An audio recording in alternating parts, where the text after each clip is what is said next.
Welcome back, Budget Gamer fans. Today we're going to be looking at a game called Riptide GP Renegade. And while I don't normally cover a lot of racing games on the Switch, this one definitely deserves some attention. You really can't argue that the most popular titles on Nintendo consoles especially are the kart-type AAA game themed racing games. With a whole slew of Mario Karts, Diddy Kong Racing, and even Hello Kitty games, the floating racing mechanics and cartoony sprites really did take hold in the market, which is why I think I'm so glad that a game like Riptide GP came out. If you enjoyed racing games back in the early days of PS1, you probably remember a game called Wipeout. Now, not only did this game have an incredible soundtrack, it was just an incredible racing game. And Riptide GP takes that exact theme, the music, the ambiance, the types of racing tracks, and just the general involvement with constructions of race themes within the game, and brings it up to 2018. Things that made early racing games like Wipeout so popular, besides the graphics, which were pretty stellar for the time, were the themes like water or space-based racing that seemed to make the early clunky geometry and physics engines of the early racing games really work. Some other elements that made early racing games really popular that Riptide actually does really well is the ability to unlock, customize, and specifically modify color themes as well as decals or racing numbers for your character, with the additional ability to switch out different types of characters or different types of racing craft that are unlockable throughout the game. Generally in racing games, you're only expected to be making laps around a course, trying to get the best time and overcome your opponents, but it's subtleties established through character interactions, sound effects, and backgrounds of these races that really help to build the unique culture inside the game setting itself. Specifically for Riptide, you're not just a character who's racing around in a jet ski trying to be the best there ever was. You're a person who was challenged to a setup race and got caught and stripped out of the racing scene for years. And the opponent who set you up in the beginning is now one of the top tier professionals in the field. So you're not only racing around in circles because it's a racing game, you're racing around in circles because there's an actual motivation. You have to take this guy down who sent you to prison. Now, while that general overarching story may be enough to encourage some Fast and Furious fans to play this game, there are a few elements to the race mechanics of this game that might actually appeal to an entirely different audience. Specifically those that really enjoyed early games like Tony Hawk or even Jet Set Radio or Jet Set Radio Future. As with most racing games, there's some sort of unlockable boost that you can use during the race. But in Riptide GP, the way that boost gauge is actually charged is through doing stunts on the jet ski during the race. Though you start with a small set of moves that you can do, like Supermans and Can-Cans, as you level up and gain skill points, you can spend those skill points on more death-defying stunts, which will charge your boost gauge even faster. Though some of them do require a bit more hang time, so you'll have to be really careful when you use those more complex moves. They can each be done on the fly using different combinations with both the left and right joysticks. Now, while this is obviously going to be much easier with a Pro Controller, this really isn't very difficult at all while using the Switch in handheld mode. In addition to regular races in different beautiful environments with really great audio soundtracks, there's a half dozen different types of races that you can do. As the overarching story unfolds, you'll be required to do different types of races in different types of challenge modes. And these can range anywhere from your typical style race to single player time attacks, slalom races, and even last man standing, which is, I gotta say, a lot of fun. After the first milestone in the game is passed of defeating a robot boss character in a one-on-one race, after you add this robot to your team, he unlocks an entire tier of advanced races. And while incredibly challenging, these new races are responsible for unlocking new playable characters and new racing craft with new abilities. Though all of the jet skis are modifiable in every category, some will be far stronger than others in certain areas. But unlike some other even more high-budget racing games, this difference in available racing craft with their own unique attributes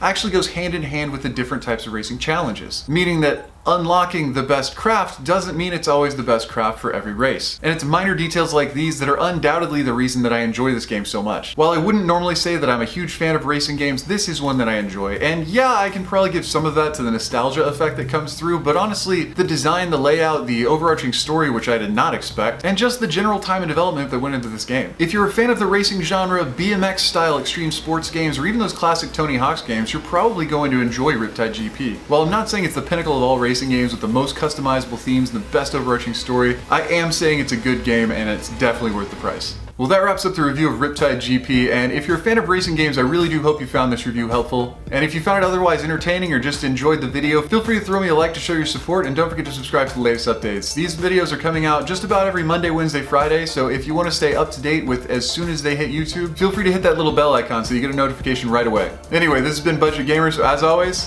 thanks for watching.